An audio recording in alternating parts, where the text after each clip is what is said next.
Let me say good afternoon, everybody. Good afternoon. I'd like to make a special welcome to all the residents who are here. This is our regular Aquatics and Fitness Advisory Board meeting. We have it every 2 months, and residents are welcome to come. I'm glad we've got enough seats for everybody to sit themselves down. We have an order, of course, here, and we're going to proceed with that. And the first thing is to call the roll. China? Devine, Yes. Boyle, Here. Davis, Here. Miller, Here. Robinson Walker, Here. Stack is excused, Thompson, Yes, here. and Lear. She's not anymore. Okay, that's the roll call. Okay. So Carol's not here, or is she? She will not be here. Okay. She was turned off the board. Oh, God, that's right. I did see that, but I didn't know it applied immediately. Okay. So we'll look for a replacement there. Second item on our agenda is always to address the minutes. I think we've all on the committee had a chance to read them. Are there any additions or corrections that anybody noticed we should record? Hearing none, let's pass the accepted. No problems with the minutes? And then the next item on our agenda is always members forum. Let me ask before we talk about visitors here, are there anybody on Zoom at this point? No, not at this point for member forum. Okay. So if you have I assume we filled out forms for presentations. Who would like to be first? Oh, we have a list over here. You have a list? Oh, okay. First, I need to read the member forum information. Please do. So members, you are welcome to speak during the designated member forum at Rossmore Walnut Creek RWC board and committee meetings, either in person or via Zoom. Speakers are limited to 2 minutes and must clearly state their full name and Rossmore address before beginning. If speaking on behalf of another member, a signed consent form is required. To speak, members must submit a completed member form slip prior to the start of the forum. Member form slips and guidelines are available at the meeting. For convenience, both the guidelines and forms may also be accessed and printed in advance from the RWC board and committee meetings webpage. Please be advised that meetings are broadcast and recorded. By attending and participating, including during the open forum, attendees agree to and release RWC from all liability for their voice and/or likeness being recorded and broadcast for any lawful purposes without compensation. For more details, including instructions on how to participate, submit written comment, and access printable member forum guidelines and forms, please visit myrossmore.com, Rossmore Governance RWC meetings. First, we'll call Jan Napora. Jan, if you'll stand at the end of the table, please say your name, your full name, and your Rossmore address. Hi, Jan. Hi. Okay, my name is Jan Napora, and my address is 1549 Oakmont Drive. So I am speaking on behalf, I want to include in my words, Lois Dunn, who couldn't be here for a doctor's appointment, and Kate Smith, because we all concur on the points that I wanted to make, or we wanted to make. So what we believe that this increase, this cost of having to pay for the deeper water aerobics would be a huge financial burden. It is already expensive to live here. My dues, my monthly coupon has increased double to when I moved here, double.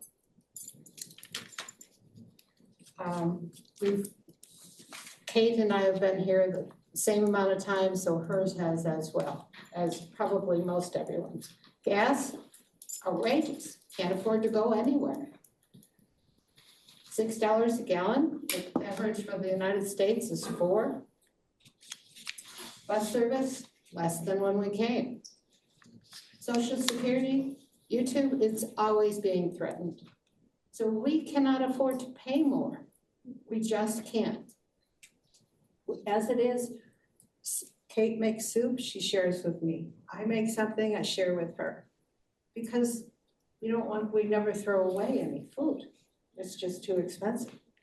Safeway up here, extremely expensive. So that's what I have to say, and I'm sure that Kate and Lois concur with me. And thank you for my time. Thank you, Jan. Thank you. Susan Bennett.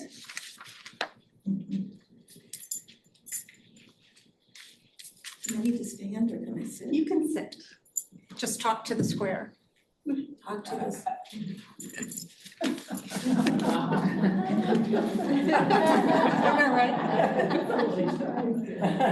That's another committee.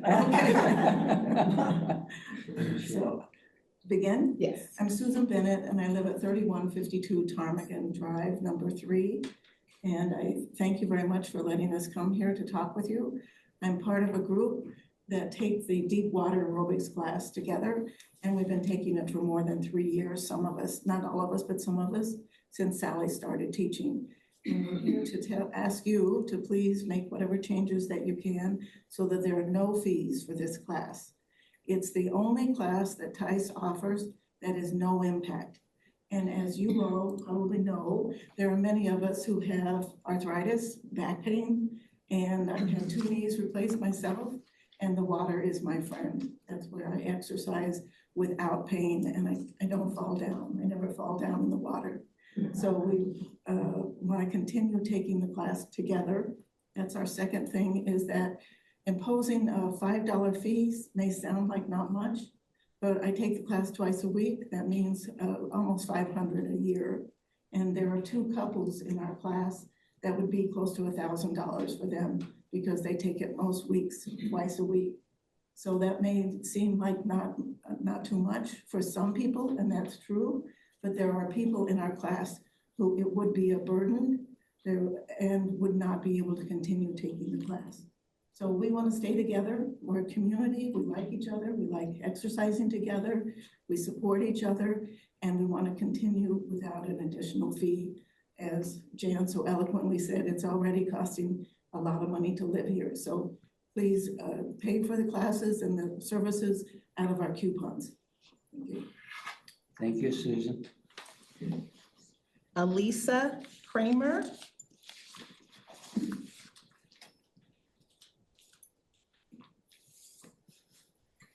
Hi, I'm Elisa Kramer.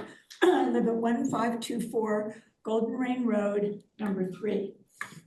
I'm here to oppose the plan to charge $5 for classes taught by current contractors at the fitness center, originally scheduled to go into effect on May 1st. In late 2021 and early 22, 3 contractors were hired. They were paid by the fitness center and did not charge a fee. One left several months ago. And many of us have taken classes with Sabrina Monahan and Sally from the beginning of their employment. I understand paying for new classes with advance notice, but charging us for classes we've taken for free, in some cases almost 5 years, shows disregard for us and erroneously assumes we'll pay whatever management charges. Many of us would have to pay several $100s each year, or as Susan pointed out, some more than $1,000 a year. We are also consumers. If we're required to pay for something we receive for free, management cannot assume we'll go along with that. Many of us take several classes each week from both staff and contractors, all of whom are superb instructors, and Adam, I think, can vouch for that. I noticed that as May 1st approached, perhaps 5 slots out of 35 were reserved for Sabrina Zumba classes. Paying for instruction that has been free takes us for granted and grossly underestimates the revenue to be collected. We've been told that the revenue from fees will go into an operations fund for the fitness center. Why charge only classes taught by contractors? We all pay a coupon to use the fitness center. Discriminating against those who choose contractors' classes is unfair to both members and the contractors. Thank you, Elisa. Charlene Liu. I see that everybody has a handout on the fitness center program fees. If you're going to speak, can you No, please? can I postpone mine until after No. the presentation with that? No, it's in order. Oh, Yeah. okay. I just want to hear what already is being said there. Then I can, maybe I don't have to ask more questions. No? Okay. I'm Charlene Liu, 1657 Skycrest Drive, apartment 15. I'm here hoping to have grandfather with classes that planned and currently delayed or planned to have the $5 charge per class. So grandfather these existing classes on. So I have a question. Is the fitness center, I'm gonna my type up, hoping it makes sense. The fitness center has to come up with a budget for next year, every year. And the budget should be reviewed by the fitness center committee before being presented to the board and Jeff. This fitness center budget must be based on some kind of strategy planning on how they want to run the fitness center, just like a gym outside any place, except that the income majority comes from the GRF, our coupons. If there's a deficit on what the fitness center wants to offer, you will have to charge out. We agree with that.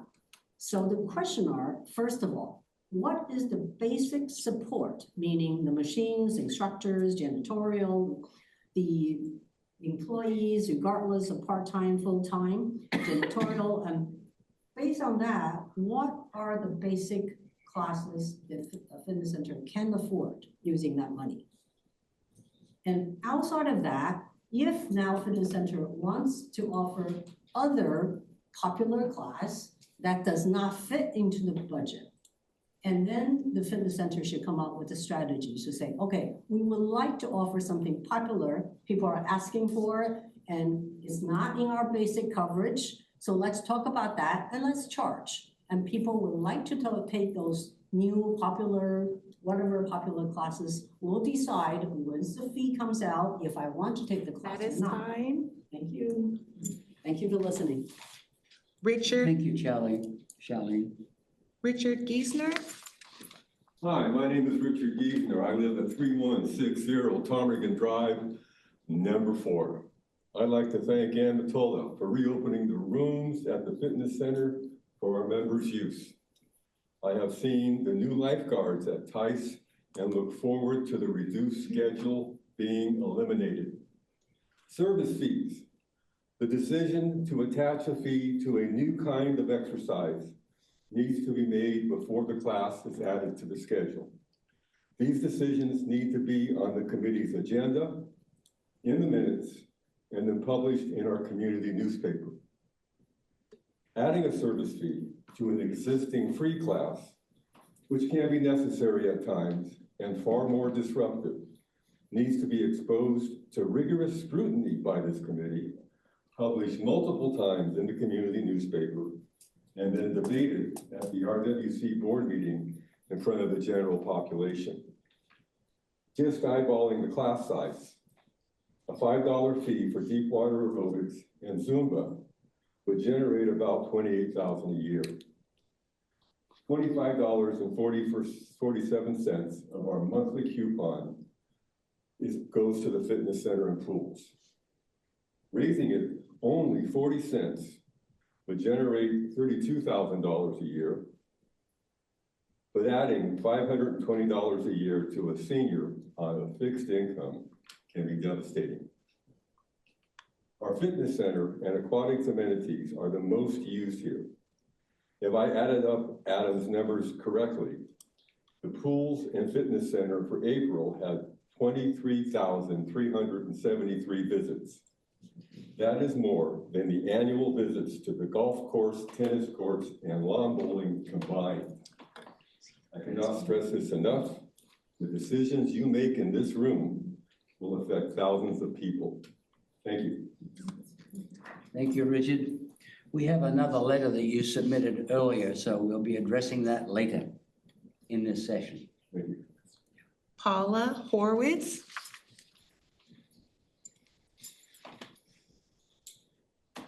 Paula Horowitz, 2905 Ptarmigan Drive number 2. Thank you for listening to us. I'm going to read from the Tice Creek Fitness Center statement. I believe it's their mission statement. Our fitness center is designed to serve the fitness and exercise needs of all residents and their guests, not just the ones who could afford it, all residents. With equipment for both active and less mobile residents. Now, that affects us in the deep water because some of us can't do impact. We just can't. People who are getting hip surgeries or knee surgeries, that's the only exercise, the only one that they can do. And so that eliminates them if they can't afford it. So if we want to stay active in our way, it says independent workouts, stay active your way every day of the week. Well, if we want to do that, then we need to have access to deep water aerobics for people who need it, really need it, and regularly. And charging $5 may not seem like a lot to some of you, but to some of us, it's really a lot. And when you're on a fixed income senior, I mean, where are you gonna get it? That's what I wanna know. So you have good ideas, I'm open. Okay, thank you very much. Thank you, Paul. Ruth Perkins.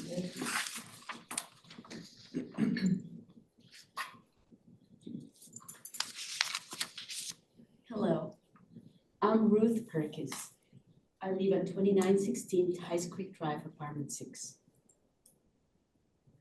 And we've lived here for about 5 years. My husband and I'm one of those that has the husband coming to the class. We also, my husband has been retired more than 25 years, 30 years. And I sent a letter to you guys explaining that, you know, I've had 2 hip replacements and 2 aneurysms. My husband has had a hip replacement too the past 2 years. And this class is the only one with no impact. All the other ones have impact. And when I first went to the club, I went when I started having problems. That was the only thing I could do. It really was the only thing I could do because I tried the bikes and they hurt. You know, everything else I tried hurt. So there's a difference between need and want. And this is a class that's needed. And we all live here and have had the situation that we have to pay for this HOA that has gone from, you know, it's gone up maybe 1/3 for me because I've lived here 5 years, but for others it's gone up double. And we don't have, I mean, our income is limited. My husband has been retired 30 years, so then, you know, all of the costs with inflation have gone up. So we have nowhere else to get the money. So this class would have to go for me and for anybody else who has in need. I mean, I have gone from need to want. But there are many people coming after me that will have a problem, someone, and there should be a place for them to come and help them, not end up being arthritic and you know, shrinking because they don't have where to go and move. So this is not a class that it's for people that want it. Yes, we want it. Now that I have had these surgeries, I want it, but it's for people that need it, and that is a different category. And of course, I want it too. I mean, I want to be in that category of being able to use it. But I will tell you, if you put the $5, it's $10 for me, you know, a class, 20 a week. I'm not going to do it. I'm just going to get out. And it's really sad because that's one of the reasons that, you know, we all moved in here. Thank you, Ruth. Thank you very much. Mary Rose. Hi, I'm Mary Rose, 1647 Skycrest Drive, apartment 29. I love the fitness center, the pool. I just love it. They've had a lot of challenges in the last few months. And I have to tell you, the pool staff worked so hard to keep the pool open for us seniors. And I greatly appreciate it. It's been rough. And I think we've got things smoothed out now, which is great. Moving on, I would like to apply to be on this committee, the Aquatics committee. So I came today to see what a board meeting looks like. I have been on past boards and I can submit a resume if y'all like. But I think I would like to be on this board. Even the controversy is so well mannered and polite and well behaved. So again, Mary Rose, and consider me for a future board member. Thank you. Thank you, Mary. There's a notice in the newspaper that says we're looking for one person at the end of the year. And so you're invited to put a little resume forward, and the actual interview would take place, and we'll go from there. Wonderful. Submit it to the email in the article. Oh, It okay. goes Do to an me. email, It goes to an me. attachment. Mhm. Okay, thank you. Thank you, Deborah. Mary Kastner. Hello, thank you for pronouncing my name right. Mary Kastner, 1289 Avenue, Seville, Unit 1A. I just came to offer a suggestion that you probably already thought about, but I chime in and agree with everything that's been said so far. I was tickled to see that our general manager started out in the last RWC board meeting with the philosophy of Rossmore. And one of the things in the philosophy and the value statement is the maintenance of our health here. And I don't think I'm experiencing a lot of maintenance. I'm experiencing a lot of increase. My HOA's gone up threefold, not twofold. I don't have discretionary income anymore, and I really do not want to see the fee for the deep water aerobics. But what I noticed in the Rossmore Walnut Creek board meeting is the budget. Pretty much, I would say the majority of the line items were under budget. So I'm wondering if this advisory committee couldn't request of the RWC more funds for the aquatic program somehow to avoid these fees to the residents. So that's just my suggestion why I came today. Okay, thank you for your work for us. Thank you, Mary. On behalf of Carol Lear, she would like to say, I'm writing in opposition to the proposed fitness center fees for Zumba, deep water aerobics, and other proposed classes. They should not be considered premium simply because of our full-time trainers are not qualified or unable to teach these classes. These popular classes are taught at every major fitness center. The 2026 budget includes a 0.55 part-time on-call position, which I understand is designed to cover classes such as these taught by outside instructors. That equals 22 hours per week. We presently have 3 Zumba, 2 deep water aerobics, 3 advanced yoga classes. That leaves 14 hours to cover the proposed spin and beret classes. So why should residents pay extra for these classes? Presently, Zumba classes have 15 to 35 attendees per class, and deep water has around 15 to 20. When M taught beret, she had a full class. These are not small groups. Historically, Zumba and beret were taught by our trainers and were free. We have an opening for a full-time trainer. Suppose they are able to teach one of these or advanced yoga or deep water aerobics. Will these classes have a $5 fee? Please think this through and eliminate the fee for these classes. Thank you. And that completes our member forum for today. There are no online members. Thank you all for doing that. It's energizing to have so many points of view. You made a sacrifice to come here today and thought through what you wanted to say, and we respect that. That's what the mechanism is about. In my 2 years here, I haven't had this many people come, so. It's because they know it's your last meeting. Relationship between that and me, yes. Or second to last meeting. Moving along to our routine here. It's the chair's report. And I think I've said a little bit a moment ago about my pleasure that we're getting so much participation. It's indicative of some energy being put into the participation on your part. and sufficiently that you're going to come here today and look for improvements that work for you. We're going to address that in part today from some reports. If you stay, you'll be able to hear. If you don't stay, the minutes are printed and you can always look and find and follow it. Sometimes outcomes of these meetings are published as separate articles in the newspaper, but there's no secrets here. That's my point. I'm going to yield my time at this moment, and I've made a contact with Deborah Rose before, so she wasn't surprised. But we need to have her presentation a little earlier, members of the committee, because it may affect what we discuss subsequent to this. And so Deborah's agreed to do that. Oh, sure. Let me just plug in here. So I've passed out a copy of the charter. So what I am going to be doing today is a refresher on the committee's charter and really its purpose and design in its advisory capacity to the RWC board. And this is just a refresher, as Barry had mentioned, because your outlook and the actionable items on the agenda really do need to compass those responsibilities and purpose.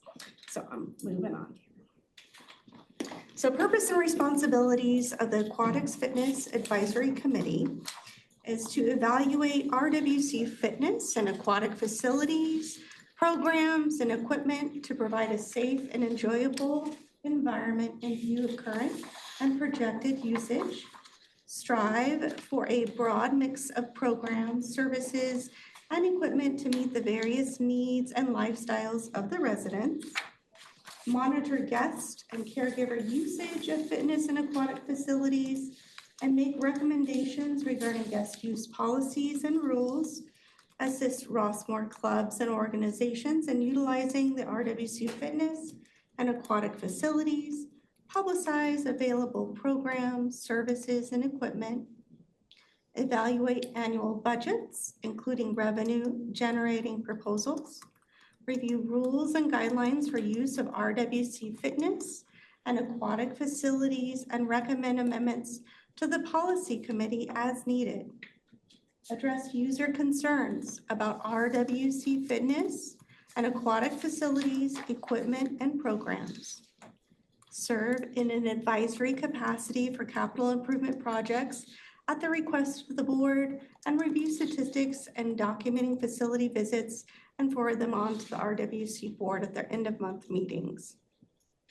So really, this charter serves as a foundation so that you as a committee know your purpose, your scope, authority, and procedures. And there are a lot of compliance acts that this charter was built around. That's the Brown Act, Corporations Code, and benefits of adhering to this charter really do create an alignment so that the transparency of what your purpose is and in the open meetings, continuing that transparency. Any questions? Yes. Yes. I have a question. So I'll use one of these points as an example. When we look at purposes and responsibilities, I think I may not be alone here, but I think I could benefit from some clarity around what our role is as advisors versus the responsibility to actually perform a duty.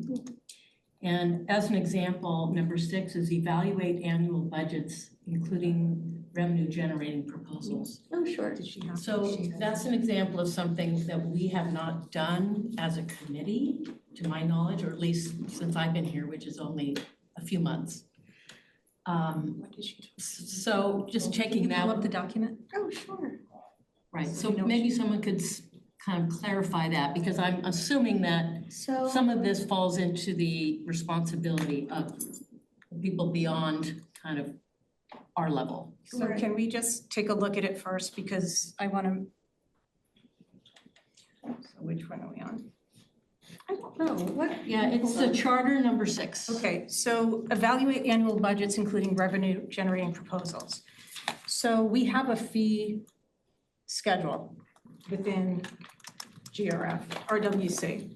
And so the last time we had to come to this body was when we adjusted fees 3 years ago for personal training.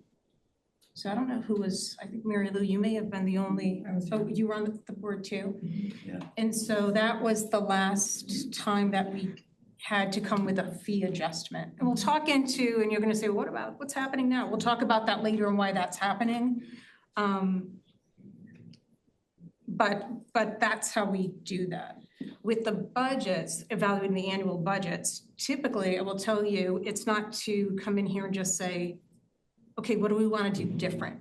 We almost keep things, like ever since I've been here, everything has been to keep it as zero growth as possible because we're trying to keep that coupon flat. And so what we've been trying to do is to keep the coupon flat and with as minimal, like the least impact to that line item.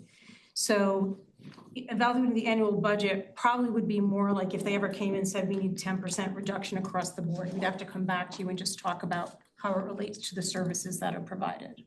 But we're typically not doing a brainstorm on how we increase programs. And then in the presentation, you're gonna see about how, because of the way our budget is put together, we actually do have conversations here. They're in advisory capacity, and we kind of explore ideas and move forward on that. And kind of the reason that we're proposing the $5 fee actually has to do with some conversations we had about not being able to fill the full-time yoga, the full-time trainer with yoga expertise and those types of things.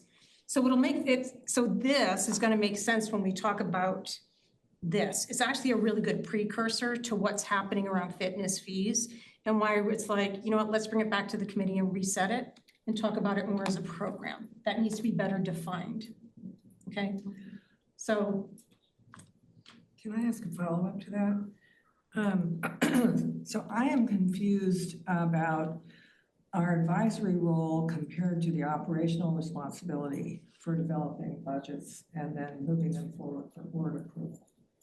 I really am confused about that because I have not been under the impression that we are actively reviewing financial matters in here down to the detail of, for example, a $5 increase in the classes. That I did not think that was within our Correct. Responsibility. That's Is correct. that accurate? That is correct. Okay, that's what I thought. And so to me, there's some confusion in terms of, I think, you know, what's been said by the lovely residents who've been here. And at least for me as a member for a long time, a member of this committee for a long time, thinking it is not in my role as an advisory committee member to be talking about whether or not the classes fees increased by $5. That's out of my scope. But this is where it's advisory. And this is the process working, which I think is really, it's actually very timely and actually sort of cool if you're like a policy process wonk and you like to see how public process works. So you don't review the financials from month to month. We have a finance committee, God bless them, that looks at the whole, right. They look at everything, right? Mm-hmm. But you take the temperature of the room. Yes, right? Absolutely. So when we kind of move forward with something, which has been the practice, and then the temperature comes like this, right? So we're gonna see a presentation. And I'd ask people to kind of like withhold the moans in the room. I have to deliver things kind of based on practice and process and what's there. But the nice thing is when the community shows up and they offer opinion and suggestions and why not, I give you a staff recommendation. It's just that. We need your recommendation, right? So you take the totality of maybe what's been done before, and I even say it's been done in a very messy manner, as many of our programs have been, that we're trying to create equitable application of fees and all that stuff. But then we give it to you to try to figure out, is there a way to look at this? Because you've heard their voice, you heard the voice of the people that you're really representing their interests, and you may offer some type of, you get to be Buddha and find the middle maybe, right?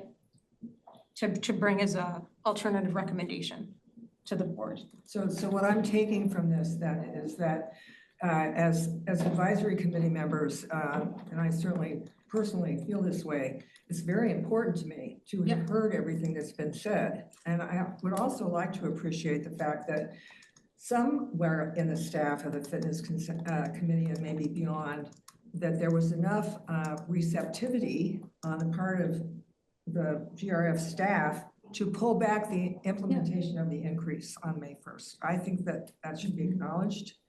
And so, again, as an advisory committee member, I'm very interested in hearing what does need to be said about, through the good presentation you're about to give. And then what I'm understanding, Anne, is that it's our role to give advice about whether or not to proceed with this, but that the decision will not be made by us. Correct. Okay. Input.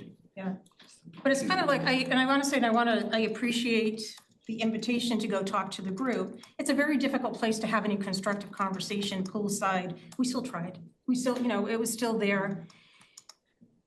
And I don't know that people understand, like as staff, I don't have authority to change things, which seems weird because it's like, but there's a fee, but it has been a mechanism that's been allowed. So understand, so I have that.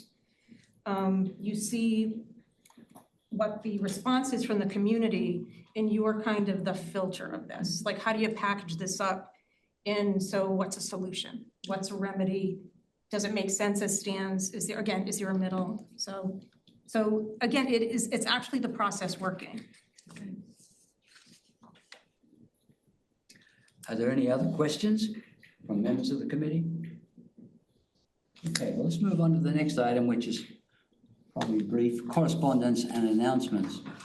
And I want to just mention that from our minutes, we accepted a note from Richard Geisner, who's gone outside the door now. He's asking some questions about the Aquatics program, difficulty with staff and so hours being affected by that, and then a word or two about temperature setting. I've discussed that, or we've discussed that before, that there are recommendations for these kind of aquatic facilities, and we've conformed to that. But I'm wondering if perhaps, Adam, you could write a letter to Mr. Geisner. I've got the details here of his address. And please give each of us members on the committee a copy of the letter so we're up to speed as to where that discussion is. Incidentally, David has indicated in his note here that he was on this committee before, but it was before my time. So he was new to me until I saw him today. And then the other one is from Susan Hake Bishop. I don't know Susan personally, but she was writing about the Pilates classes. Now, the Pilates classes are specialized and technical, and they have equipment and so on, but perhaps Kelsey or Adam could get together and write a note to her explaining what the story is on that. Again, with copies to each of the members on the committee. Oh, I can give they're in the minutes if you, as much as I have, much information that I have is in the minutes. It's a paragraph or two. So are you looking, what information can you forward to Ann Matola so she can do follow-up? Did somebody write to you directly? Because we get everything that goes to the committee and we've responded to everybody to date. Well, maybe you've responded to this one already. Yeah, so, but let us know, because we want to make sure that we've closed the loop. Well, in the loop, we didn't get copies of anything you said to individuals at their request, so we don't know that.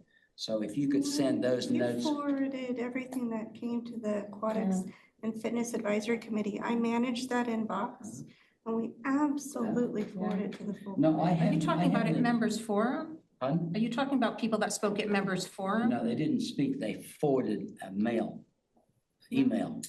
To I you, assume they did, yes. to you personally. I don't know. You said it's in the minutes, though. One, yeah. Where are you looking? They came, I forget, it's 3 months ago. Why don't we take a look at it after the meeting, just to make sure that we've closed the loop? I don't want anyone hanging out there that hasn't It might responded. just be a complication of our complexity of keeping everybody informed at the same time. And of course, that was a problem on some other issues that we've discussed in their past history at this point. So moving along, ensuring that that's in order. We're staff reports, so director's going to give a report. And I know I'm going to yield my time so Okay. he can have time, and then we'll get to the fitness program fees, because we have a lot in the audience. So. Accepted. All right.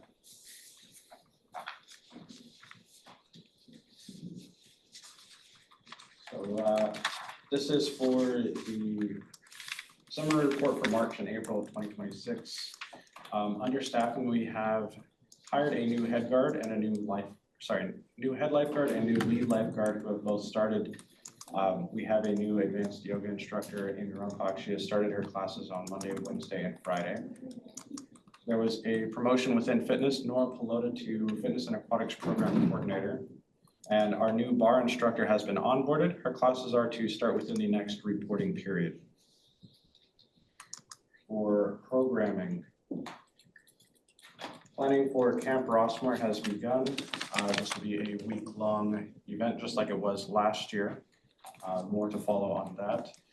Bob Huff's knee health workshop was very well attended over 2 days. There was over 30 participants in both days. And planning for the Getting Up from a Fall workshop is nearly finished. That will be running on May 18th and 20th. Each day will be a one-day workshop with space for 15 participants. Are they pre-registered for that, Adam? Yeah, registration for that is similar to classes 1 week in advance. So do you know where the numbers are at this time? I'm just curious. Not off the top of my head, but we can certainly look after.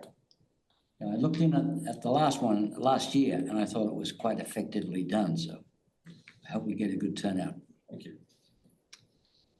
For aquatic operations. We started March out with the hillside closure for a mechanical failure. Hillside was reopened on March 19th following repair. There is a temporary aquatics operations schedule change due to a staffing shortage. So the outdoor pools are closing at 6 p.m. every day currently. Tice Creek pool closes at 6:30 Monday through Friday and 5:45 on weekends of Saturday and Sunday. Once we have returned to an adequate staffing level to safely return, we will to our normal hours. Family swim is also delayed until adequate staffing is available.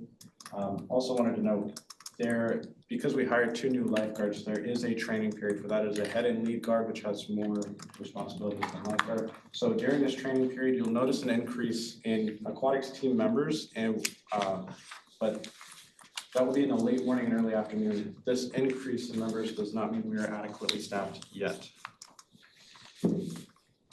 For fitness operations, the React trainer is currently out of service. Our vendor is working to locate the necessary replacement part. And then the fitness team has started reviewing our current exercise equipment and assessing future needs. Facility usage. So 503 new clients in March and April. Mondays stays the busiest day with an average of 833. Wednesdays is the second busiest day, very closely behind 815 average visitors on Wednesdays. And 9 a.m. stays the busiest time.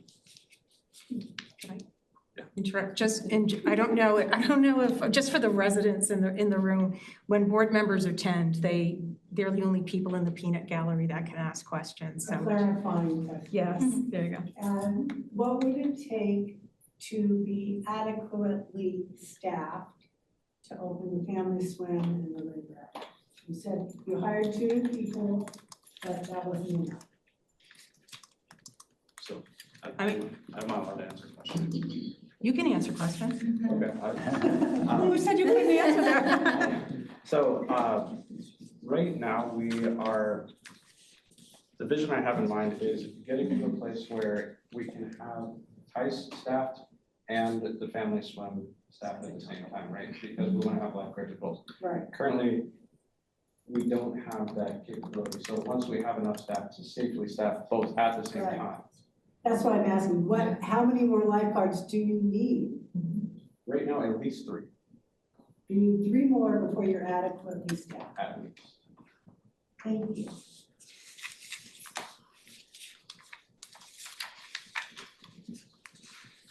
Let's see. I love that creative. Sorry, facility usage. Sorry, I've lost my place here. Here we go. Orientations and personal training. So you'll notice that April has much more personal training and orientations. That is because of trainers being out in March. Hillside, go down. I'm sorry, I skipped one. Looking at the graphs here. March total visits, we had a peak of 904 early in the month and a low of 509 later in the month. And then April is reversed, a low of 420 early in the month, and then a high of 874 a little later on in the month. Fitness center usage by time, you'll see 9 a.m. very clearly on both months here is by far the most popular. Never changes. Never changes. As we go down, we had 2,815 visitors at Dollar Pool in March and April, including 73 guests. 1,486 guests at Hillside Pool during March and April, including 67 guests. Dollar Pool daily visits peak of 105 about halfway through the month and a low of 15 early on in the month. Likely due to probably cooler temperatures still in early March. And then we had in April a high of 71 twice and then a low of 4. Probably raining that day. Yeah, likely raining that day. Dollar Pool visits by time of day. A little slower in the morning in March, picks up midday. And then in April, we've got a few peaks early in the morning and then a little bit later in the afternoon. Hillside, the peak and the low are both later in the month. In March, 72 is the high, 14 is the low. And then in April, we've got a high of 58 and a low of 7.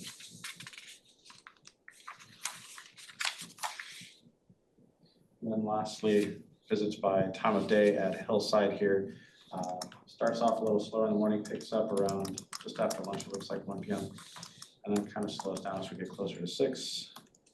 And then a high in the morning in April, 6, 7 a.m. and then kind of slows down until the peak about 1 o'clock.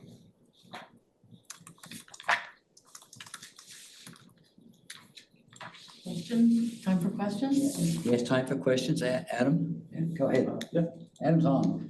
Yeah, Adam, I'm wondering, you mentioned that you need to hire 3 more additional lifeguards in addition to the positions that were recently hired, right? The lead guard and head guard, I don't know what the titles are, but Yes, those 2, right? Head and lead, yes. So as we're approaching summer months and with school ending and all, does that make staffing up? Does that facilitate the staffing? Do you anticipate having an easier time finding lifeguards? And could you speak to that a little bit? I wish I could tell you if it was going to be easier or not. A genuine answer is I don't know. Yeah, and I just wanted to say the trends in finding lifeguards just has been on this decline. It used to be, because I'm long in the tooth, you see, when I started in recreation, it used to be, like in recreation, your staff were high school kids. It was the first job in recreation. And then as curriculums and college prep and whatever became more rigorous, a lot of youth don't work jobs during high school. Right? And a lot of times their first jobs are after they're out of college.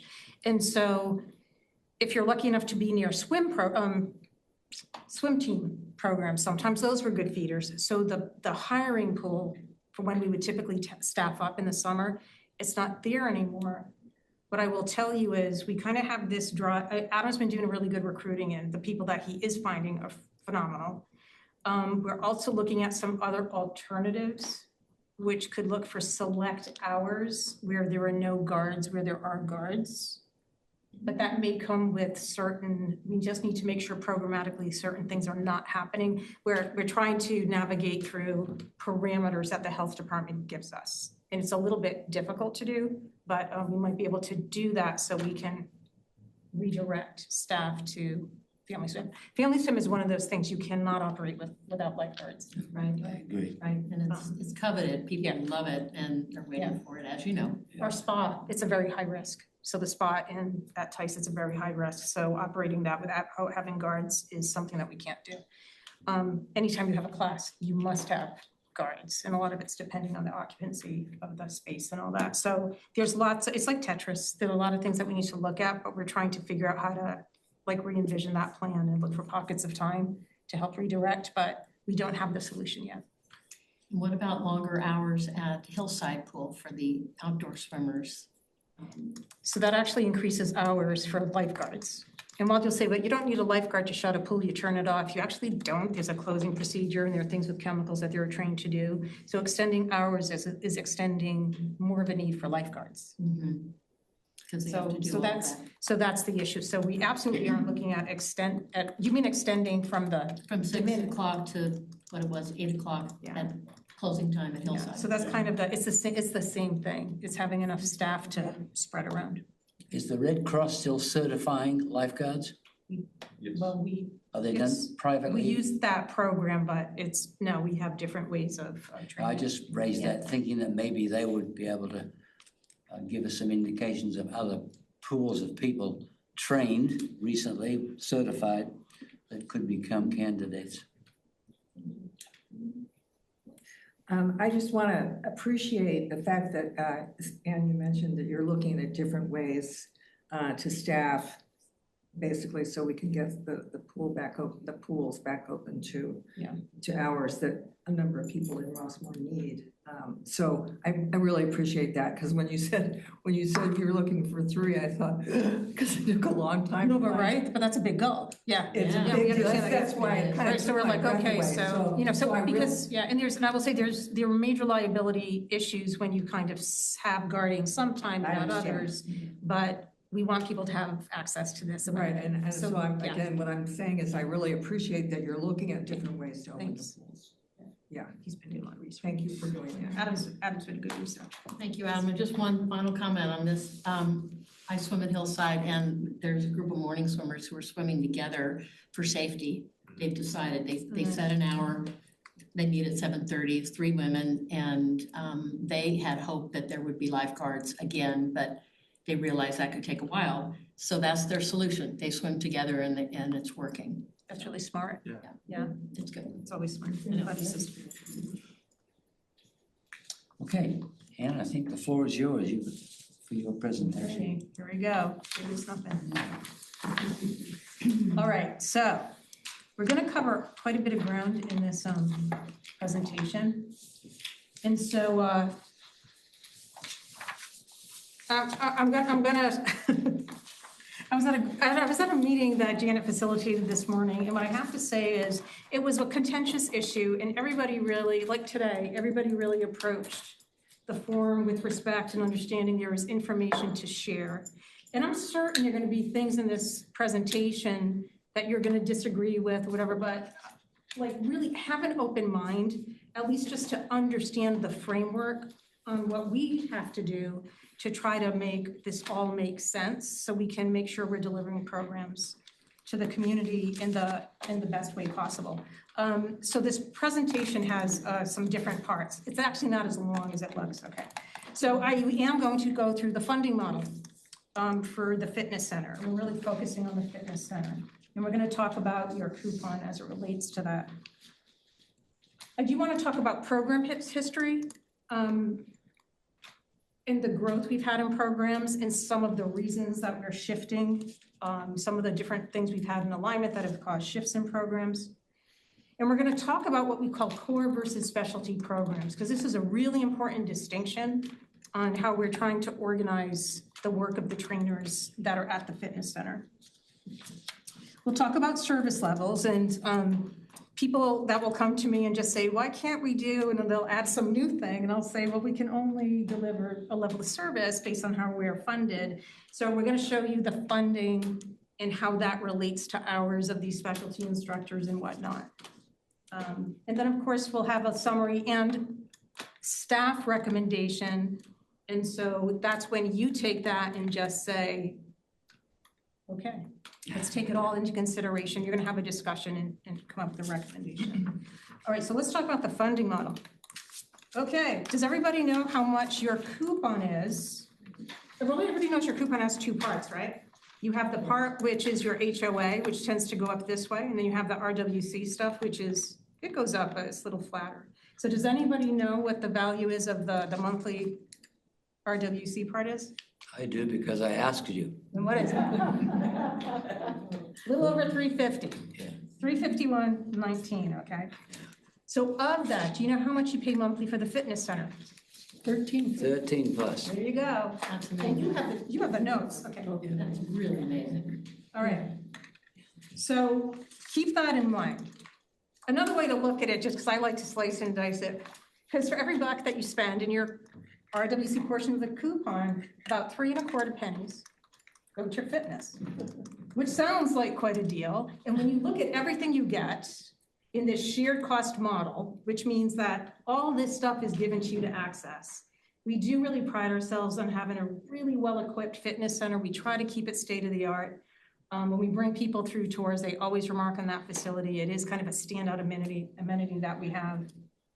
And we also have a lot of services provided by our professional personal training staff.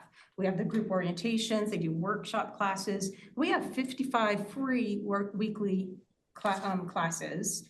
And then the trainers do like 9 hours of floor time weekly, just so they can help people if they need to know how to use a piece of equipment, to help them with their form, whatever. And all of this stuff has no additional fee attached to it.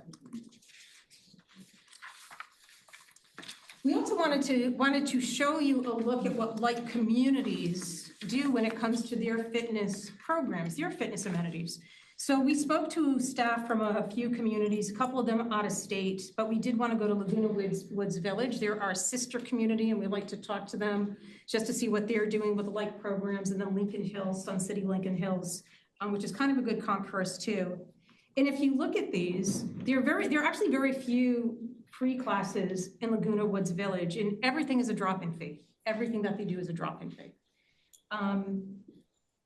In total, they probably don't have as many classes total. It's pretty close, but it's like you're paying $6 to $25 pretty much anything that you go to. With Lincoln Hills, it's $6 every time you go to one of your classes.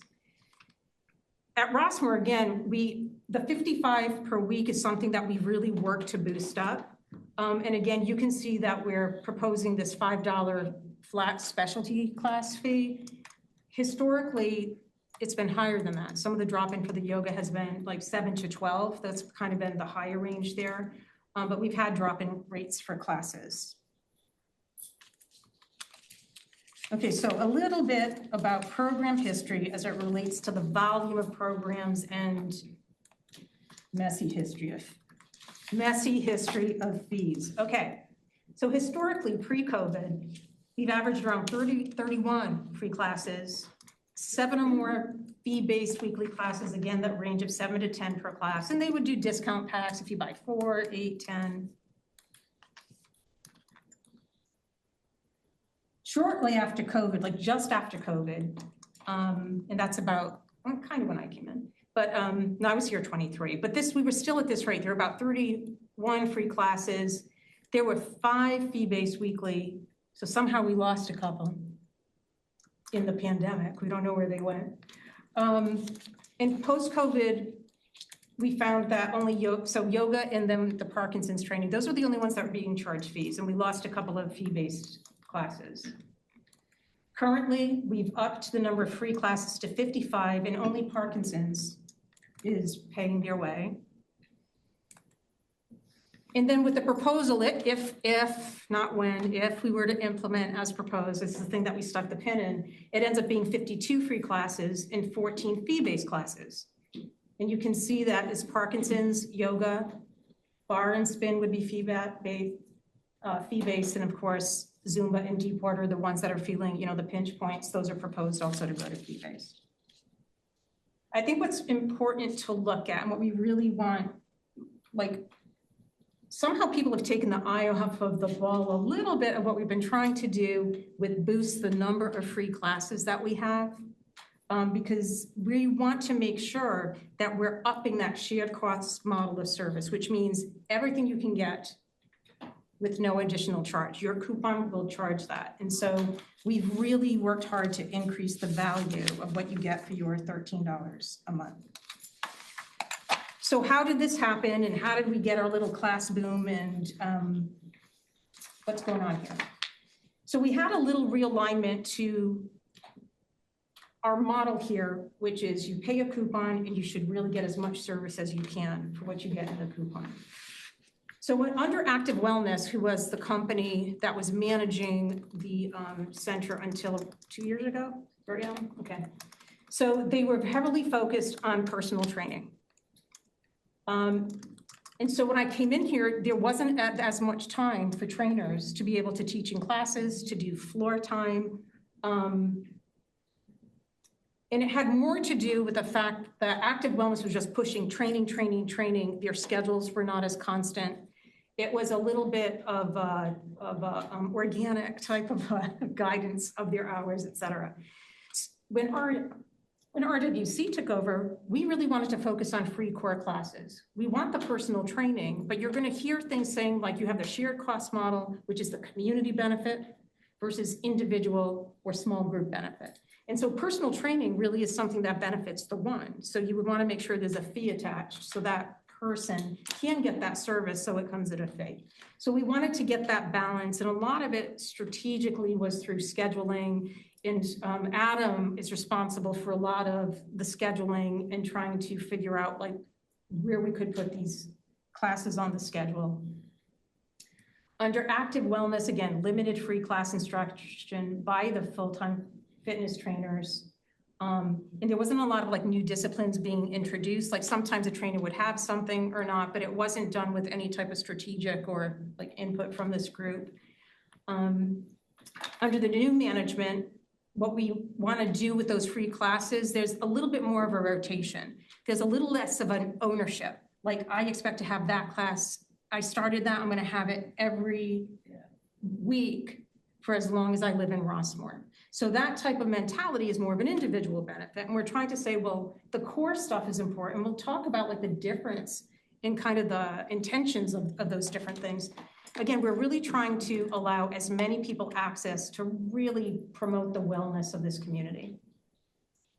Under Active Wellness, we also had, there were certain specialty type of specialty certifications that some full-time fitness trainers had, and when they left, that was problematic, right? And it's because it's harder to bring in a full-time person with that specialty instruction. Our trainers need to be certified personal trainers, which is a very difficult certification to get, as are some of the other ones as well, but trying to find a couple, like people that had the both, it was creating problems in and of its own. And so we really tried to shift so that we have our trainers teaching things which are more core classes and specialty instructors, part-time instructors focused on that.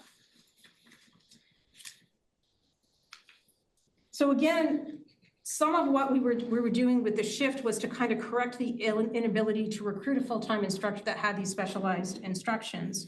I think it's been with many on this committee where there's been a little bit of frustration. Where's the yoga person? We had a yoga instructor that left pretty much when I started.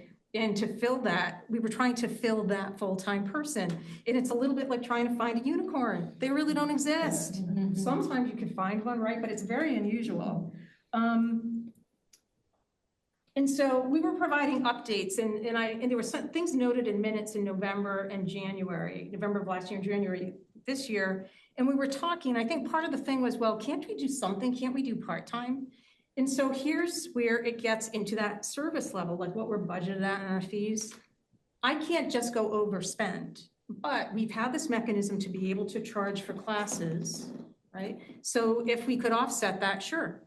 Right, and we needed to do that by talking with Jeff Matheson, which was to recruit the part-time specialty instructors. And historically, we have had this fee-based instruction. So it's not new and it's messy. It's applied inconsistently, but it's not new, which is why we could do that. So just understand, that's why we could go forward and do that. All right. And I want to make a comparison with another program. How many of you have been on the thrill ride of room reservations over the last few years? Room reservations, anybody participate in club leadership? How many people were in clubs that never paid for rooms that other clubs were paying for? Okay, so we have inconsistent application of fees all like through many programs. And so my team, like we kind of walked into this, make it make sense. Like there's a lot of inconsistencies.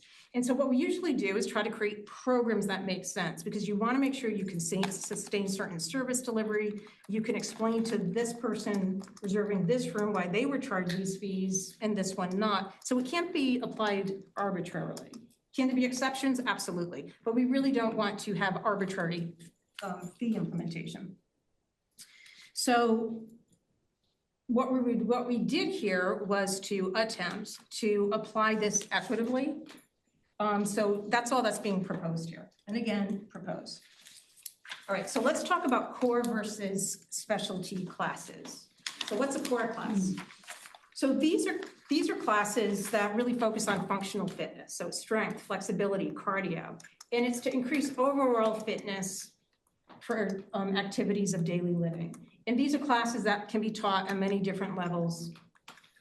Core classes can also be introductory type levels to the more advanced disciplines that we need to bring specialized instructors for. And a really good example of that is Bob's Mat Pilates class, right? So Pilates is more advanced, but there's a certain introduction, right? To give people a little amuse-bouche, if you will. So they may want to take something a little bit more advanced at some time.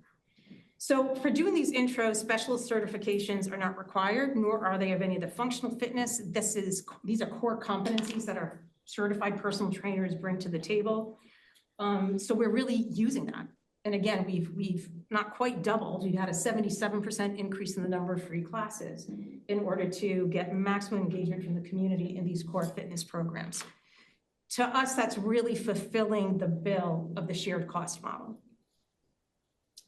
So specialty classes, why do we have this distinction?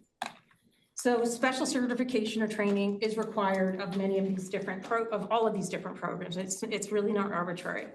And these aren't core competencies of full-time fitness trainers. Again, so we don't want to delay full-time trainers or occupy their time or occupy like time with no classes by holding positions vacant. We have a real flexible mechanism where we can bring in part-time instructors to provide these programs that have individual limited group benefits versus the whole community benefit. And quite honestly, without a fee, the program, we may not be able to continue things when instructors leave. Okay.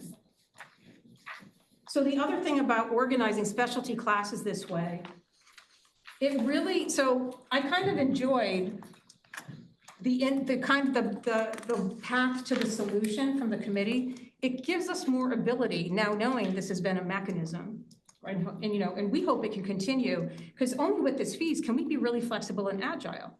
We have people that actually come from interesting fitness backgrounds here. And you came up with a lot of things for adaptive fitness and whatnot. The ability for us to be responsive and create relevant programming kind of on the fly without waiting for budget to budget. And then once you get it in a budget, things tend to be fixed and there's no room for the next new relevant thing. It really kind of gives us a great tool to be able to create programs that are responsive to the community. We can restore programs that were lost to full-time trainers, like BAR was also taught by full-time trainers, and finding a certified personal trainer with BAR, not so easy. Again, it's this idea of an agile workforce and being responsive so we can serve both the individual or small group benefit as well as a community benefit. Okay, so let's talk about service levels, which is really code for our budget. Okay, so the operating budget for the fitness center is about 1.3 million in expenditures and $340,000 in revenue. I will tell you the lion's share of that revenue does come from personal and small group training. And you can see the net expense there the net expense is a little over $1 million, and that's kind of what gets distributed and your coupon picks up. When that's budgeted, I'll say the most of that 1.3 million really goes into the staffing cost. So this is our staffing. So the full-time staff listed here, everybody is a trainer, by the way, except for the front desk staff. So we have a lot of training staff. And then on the bottom are the fitness instructors, the part-time fitness instructors. So one of the comments mentions the 0.55, which actually is equivalent to 22 hours. She was correct in saying that, but there's a big asterisk with that. And let me tell you why. So it's actually not 22 hours of instruction. That's in there. That's provided by the budget. There's a balance to that. So, and also it's not 22 hours of in-class time. There's prep time. There's after class time, because sometimes individual students will have questions about form or other programs that might suit their capabilities, whatever. But if you look at that, the budget for the way we budgeted it was when they were getting 45 an hour. We had to increase that. I'm going to put this. So we had to increase instructor pay from 45 to 60, even to get, because one of the things was we decided, well, we're not going to get a full-time fitness instructor, a full-time certified personal trainer as a yoga instructor. We're going to get a part-time yoga instructor, and then we needed to benchmark, and we were way below market for our part-time instructors. So all of our part-time instruction staff is $60 per hour. So really, the adjusted budget is equivalent to 0.44. It's about 17 hours a week. I just want that to correct information that was kind of just put out there. We're proposing an increase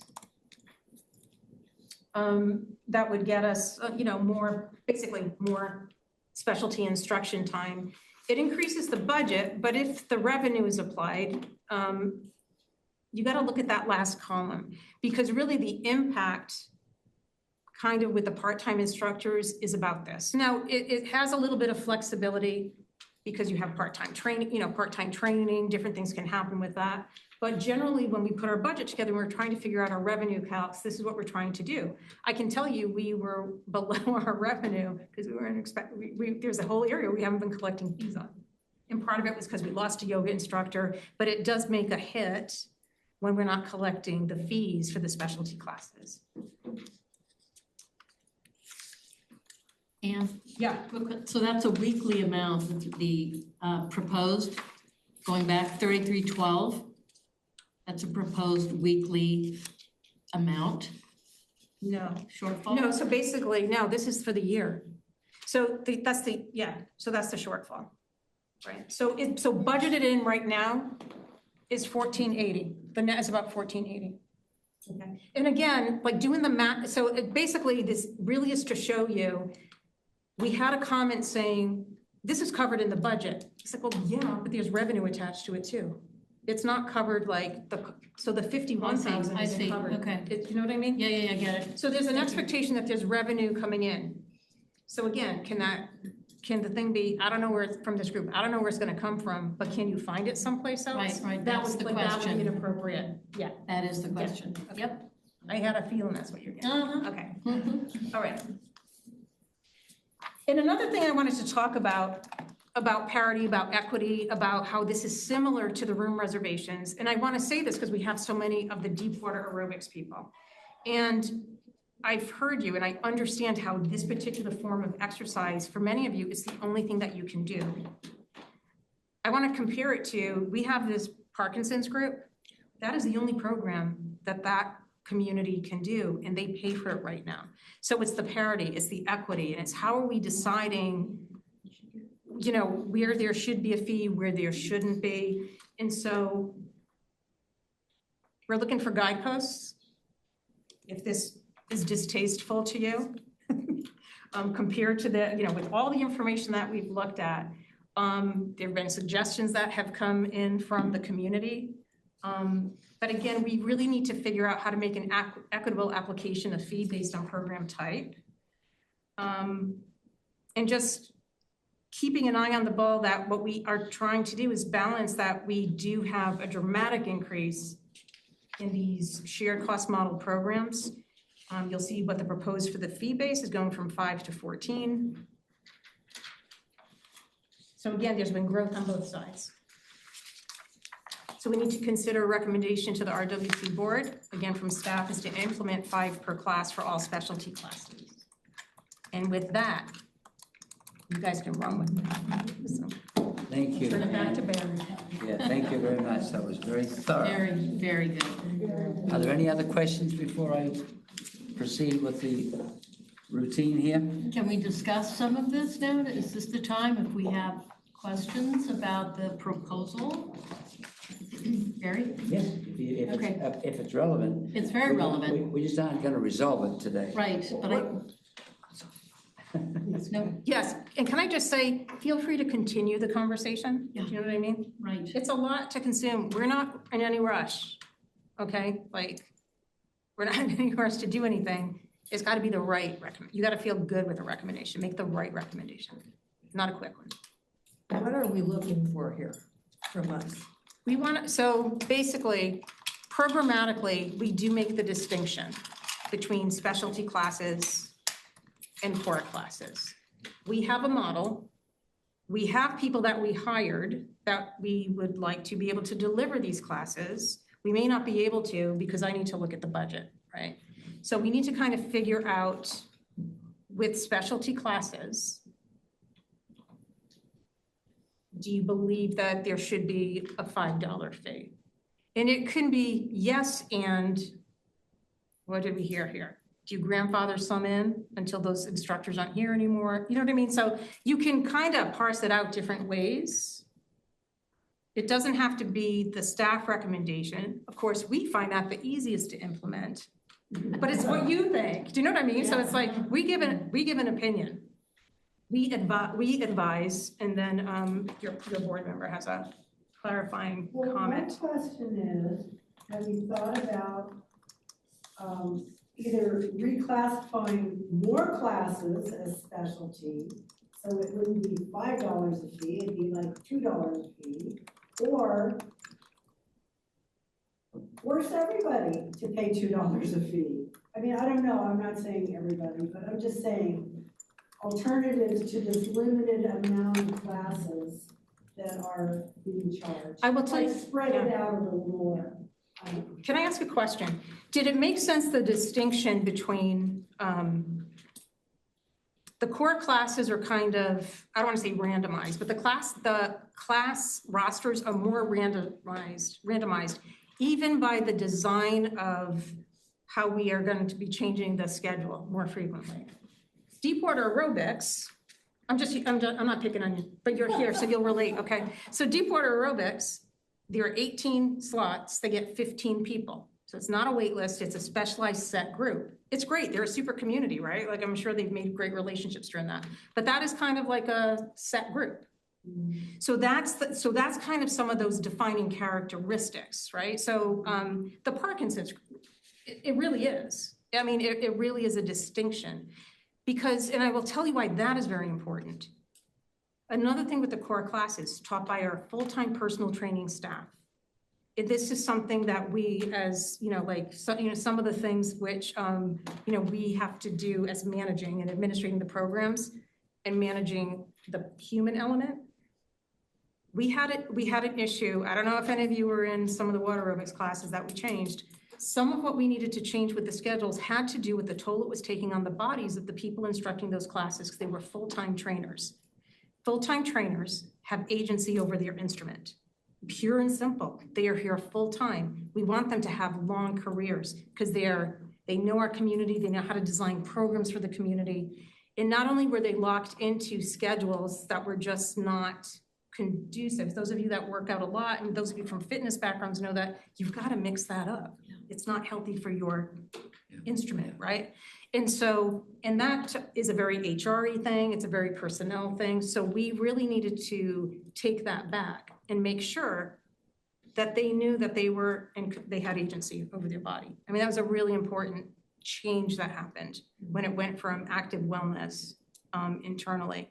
So I will say there's more of a guarantee. If this group really wants this discipline, okay, we'll continue it, but this is, there's a cost to that.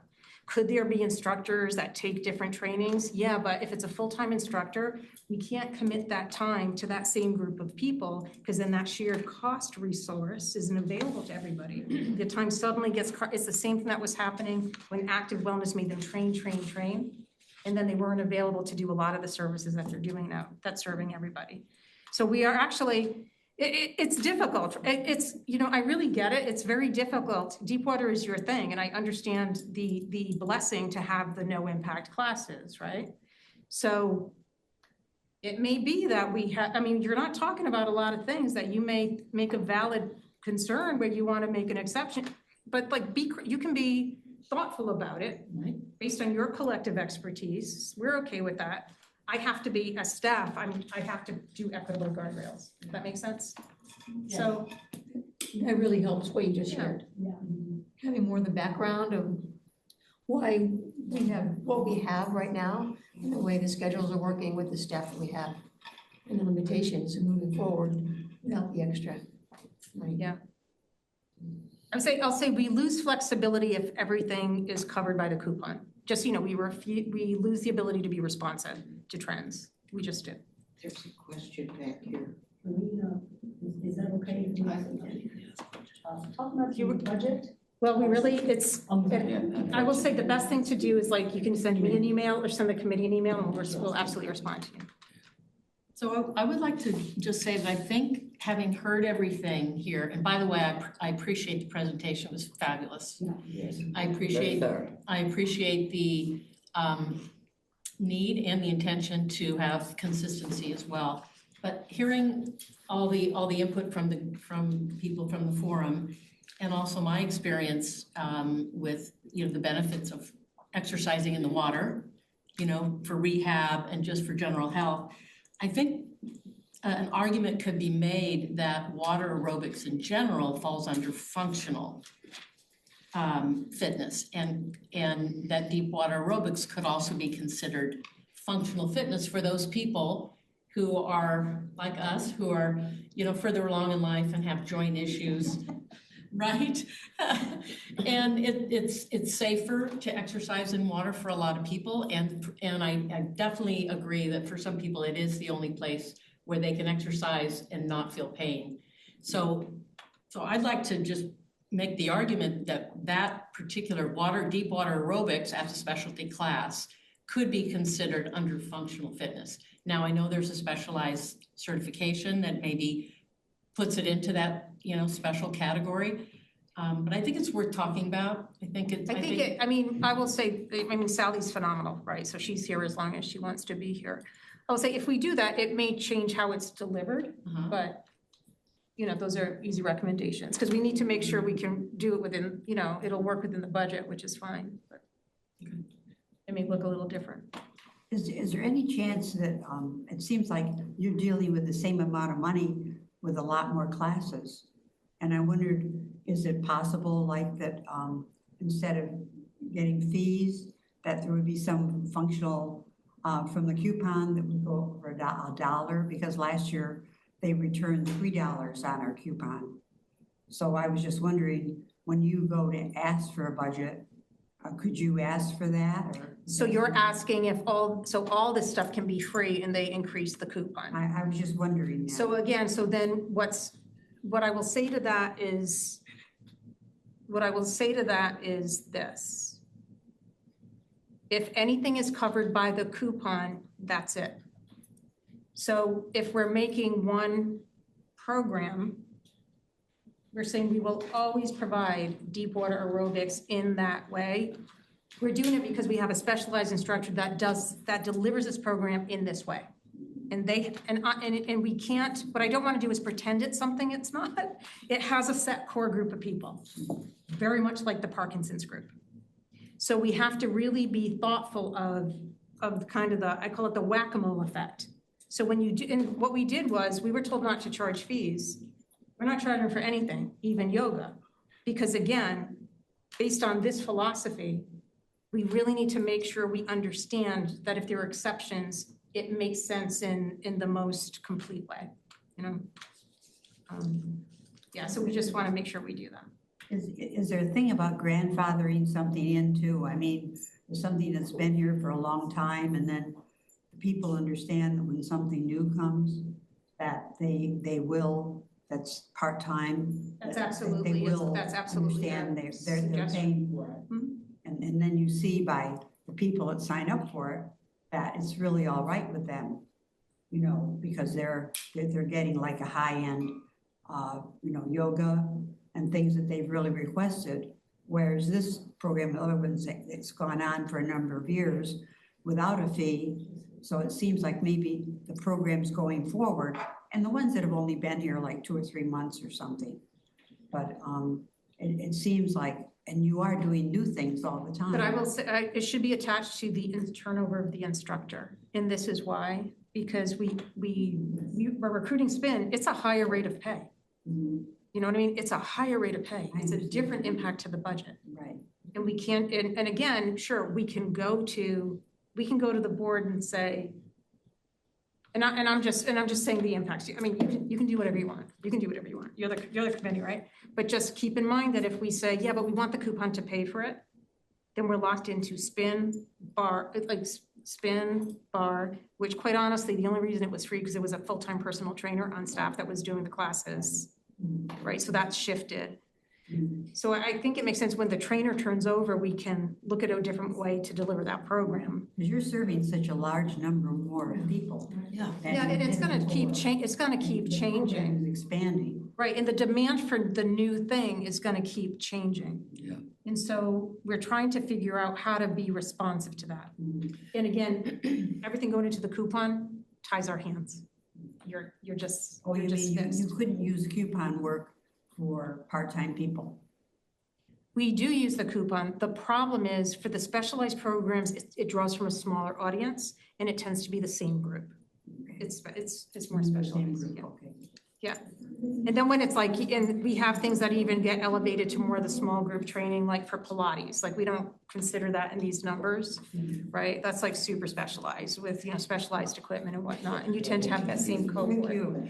Just quickly, I want to pick up, I'm sorry, I don't know your name, the board member? Janet Sullivan. Janet, okay. I want to pick up on what you said earlier about what I heard you say was, is there some way we can kind of spread the increase across more in the shared model sense? And I really agree with that.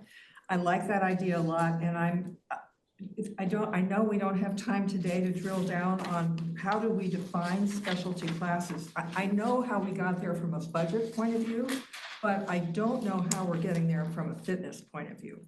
They require special certifications.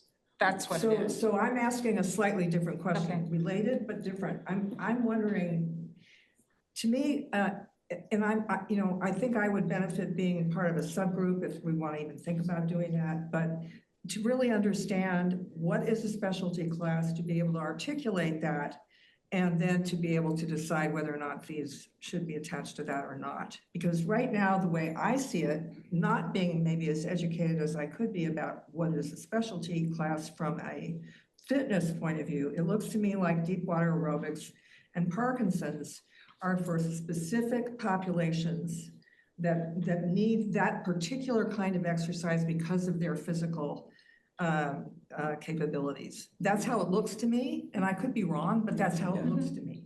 So then that means yoga, bar, spin, Zumba, and maybe something else are kind of lumped in the same category as these other two. They're more alike than the other two. Yes, well, yes, they're. Okay. And so that's what So do you want to maybe appoint us like two committee members and we can meet between now and the next time we meet? Well, I don't know. I'm just saying that to me, I'll meet with you. I hear the intention. I just feel like we haven't landed yet on what the right solution is, to me. Absolutely. So that's why I could not vote for this today. And I know we're not being asked to. No. But I feel like we haven't, and so grateful to all of you who came, because I was educated today on the special needs of deep water aerobics, and thank you for that. So I just feel like we haven't landed on the right solution for several reasons. So maybe you could ask. One mechanism would be to set up a subcommittee momentarily, and separately we can convene. I would be wanting to be part of that too, if appropriate. Would you raise your hand if you'd be willing to be on that subcommittee? It's got to be, I think it can't be more than 3 people. I don't think do we have a number, a limitation on that? I Can't, haven't seen that. because they're not public. It's like really just a working thing in my office. So you probably want to keep it like no more than 3.